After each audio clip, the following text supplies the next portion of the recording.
कंबर खां ॾिसूं था न्यास दुनिया जी ही रिपोर्ट। कंबर लॻ रावती मेणा पुल तां 16 जनवरी 2024 ते तहरीक इंसाफ़ ज़िले कंबर शहदादकोट जे सदर PS 16 जे उम्मीदवार सरदार मोहम्मद अली हकड़ो जी PTI रहनुमा रईस बहराम खान चांडियो भट्ट अहमद ऐं पार्टी में गॾिजाणी आम इलेक्शन बाबति सलाह ऐं मशवरो कयो। पार्टी उहिदेदारनि में मौजूद रंजिश खे ख़त्म करे पार्टी खे वधीक मज़बूत ऐं मुनज़्ज़म करण जो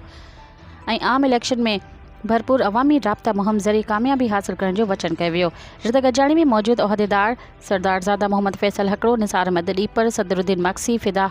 हसन बुघियो, दीन मोहम्मद चांडियो, इरफान अली जतक, एडवोकेट असकर अली चांडियो, ज़ाहिद हुसैन सुमरो, अब्दुल फताह चांडियो ऐं आशिक अली बिरोही, रईस मंठार अली मुग़ैरी, अली रज़ा